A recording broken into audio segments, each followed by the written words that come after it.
Thank you and welcome.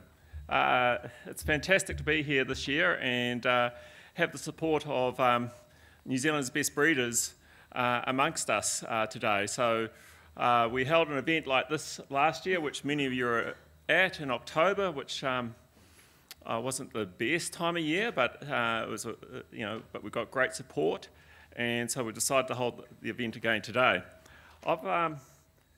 I want to talk a wee bit about B+LNZ genetics, just a few slides on that. B+LNZ genetics, as you're aware, has been up and running for just over 12 months. We've got a few introductions to do. There's a few people in the room I think you should catch up with during the next few days. A wee bit about why we're here and touch on the central progeny test. We've carried out a review and reports with our board, so I want to give some feedback on what the thinking is around the central progeny test going forward into the future. So B+LNZ genetics. We were set up, as you're aware, from SIL, CPT, OVITA, and some funding from MB. And the board and the management team have been debating our strategy and what we should be about. And one of the key things we've come up with is we're here to provide the information infrastructure for you as breeders and for commercial farmers in selecting the right genetics for their farm management system. So what do I mean by that? It's the underpinning R&D that our program is carrying out, and a lot of it's on display next door with the various posters. It's developing tools that we're going to talk about over the next 2 days that hopefully you'll give us feedback on, so that they turn into tools that are useful for you, not just tools for the sake of developing something, so you can make the right choices. And our whole program is aimed towards profit, genetics for profit. So when we talk to our providers, our scientists, that's one of the key things when we talk to them about their programs. How is this going to make your operations and your clients' operations more profitable?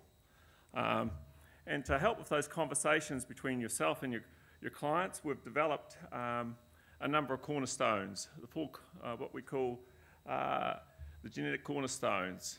And they're around sourcing information and applying information. And I don't have time to go into them now, but we've outlined them at the start of this book. So I'd encourage you to have a look through these cornerstones. And we've aligned a number of our projects under each of the cornerstones.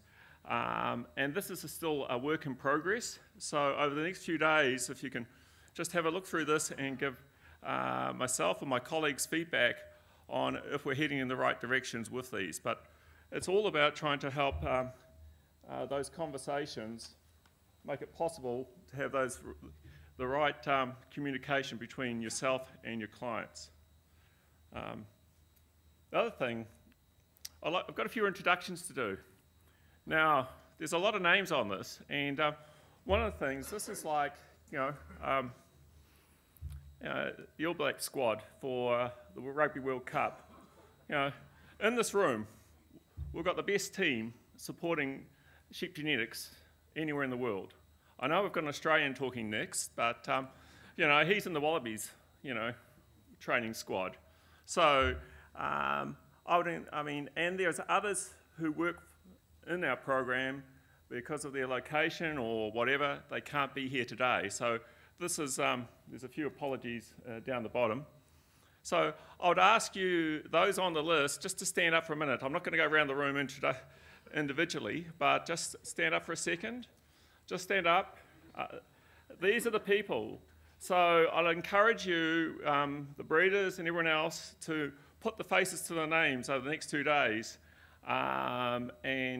This is the opportunity to engage. A number of them will be standing in front of their posters this evening, so I'm sure they're happy to have a beer or a glass of wine with you later. So thank you very much, and we'll sit down. Okay.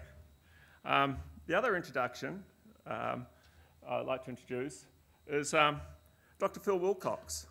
In the B+LNZ program, part of our program is to fund a developing capability for the future. So the people you just stood up, who are the students that are going to come through university to fill their roles in the future?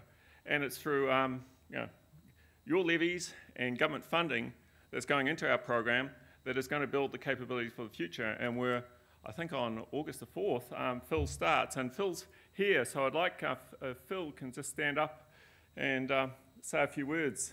Stones are from a place that if you had windows along here and looked out, you would see way off in the distance the centre of the known universe, a place called Timahia. So that's where I'm from. My family has a very strong farming background, but I have a history of working in the forestry sector for over 3 decades. I trained as a molecular and quantitative genetics, and I work in human genetics as well, hoping to bring the tools and technologies into this area.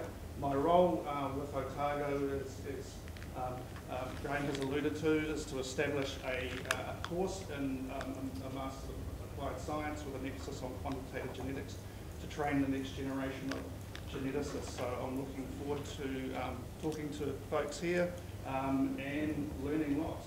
It's a very steep learning curve. So thanks very much. Kia ora. Thanks, Phil. All right. Okay. So why are we here? As I said at the start, we held this event last year, and these are a few photos from the event last year. And the feedback we got from the event last year was more about you talking to each other and the scientists than particularly about our individual program or what we're doing. For sure we want feedback on what we're doing and input to what we're doing, but so that's one of the key things, is to have the leading breeders talk to the leading scientists, and this is a forum to do that. That's why it's called a forum. So I'd encourage, like I said, over the next few days I'd encourage you to give us feedback and give the guys who are working on our projects feedback firsthand, rather than hearing it through different sources. So please take time to do that. The other thing, why we're here, well, why do we exist? Is, as I said at the start, is genetics for profit, is to put profit into New Zealand's sheep and beef farmers' pockets and increase their profitability. This is a bit of work done by Jude Seiss. Thank you, Jude. We've had it validated, so it's not just something Beef and Lamb Genetics drew on a graph. One of the things we looked at, for an average size commercial farmer with 3,000 ewes who has about 900 tutus and has about 10 new rams a year, for the first 5 years from Sill till Sill Ace, it added about $8,700 to their operation. Between Sill Ace and the CPT starting to where we are now, it added $77,500 and a few other dollars, they get down to the last cents, to their operation. So you can see the difference. And the only reason it added that much, it's all very well to set these things up, but during that period, leading breeders like yourself embraced Sill Ace and what comes out of the CPT. Without that, it wouldn't have gone forward. Our program going forward, over the next 10 years, we're looking to add $101,700 for that 3,000 ewe farmer. And that's through things like a new sill system, which we're going to be talking about very shortly, new traits, which we're going to be talking about, delivering new traits, further adoption and development of DNA technologies and genomics and the value they can have. There's a workshop on that this afternoon. Better access to better information. What do I mean by that? It's about, if you want good information out, you've got to start with good information in. So performance recording, best practice performance recording is going to be a focus, and there's some work on that over the next few days. And engaging with commercial farmers, we've got Andy who's doing a talk tomorrow morning about that communication with industry and farmers. The other area, which I've left to the end, is it's not all about what we're doing, it's about getting feedback from yourselves and looking at ourselves and going away and doing some analysis. There has been debate over the last 12 months around at a size and economic weighting around the industry. So as of 6 weeks ago, we changed the program and added that because it's something that people in this room and people in the industry wanted addressed. So please, when Tim and Mark stand up, feel free to engage in that. Yeah. Look, and I mean, my last point, which is if you believe in this, if you believe in this, you know, there is I know that there is a referendum coming up. You know, we'd like your support going forward. Otherwise, it just ceases come September.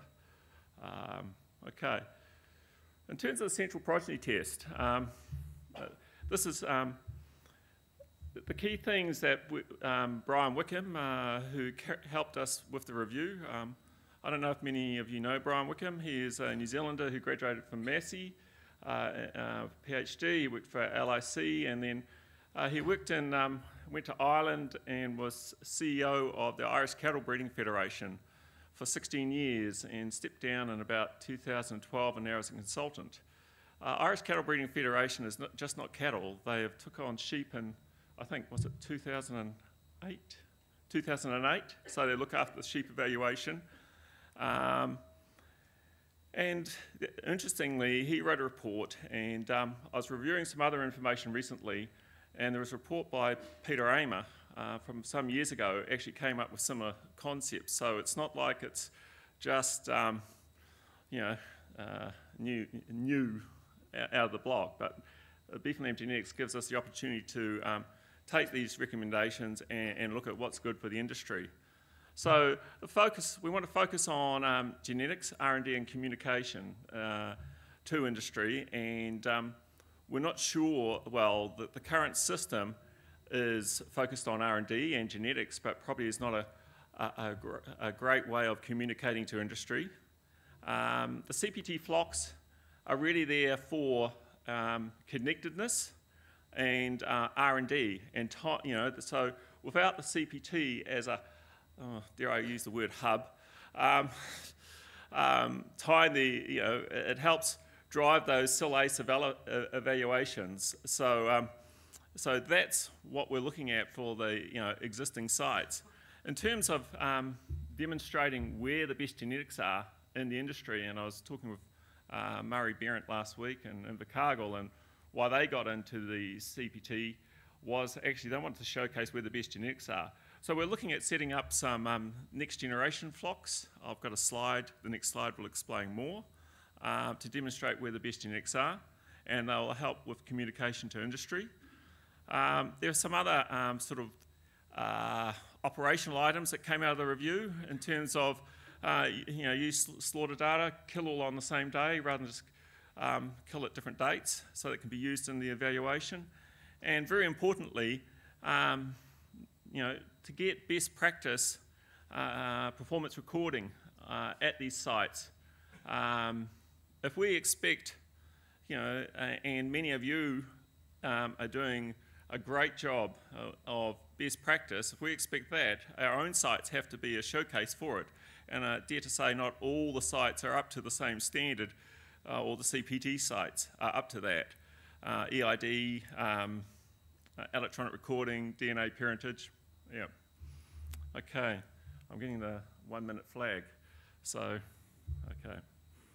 In terms of what it looks like, I mean, opportunity is to have a hill site and lowland site and set up these next generation flocks. The Perrindale Society early in the year indicated that they're very interested in finding this where we can progeny test maybe 40 or 50 young ram lambs, whether they're ram lambs or two-tooths, and have them connected back to the CPT hub sites to, so run a two-tier type structure. So we'd be interested in your feedback on that over the next few days. So that's all I'm going to touch on the CPT review, but that's in essence what the hefty report came out with and the things that the board want to take forward. So without any further ado, I think my last slide is really, if we as together want to be successful, it's about commercial farmers engaging in genetic gain. It's got to be integral to what they're doing, And if commercial farmers can be demanding of their genetics, it's going to help all of us together, improve the sheep and beef farming in the future. If we want hill country like this to retain and stay in sheep and beef farming, and the communities that support it, farmers need to engage a part of what they're doing in genetics. So, thank you.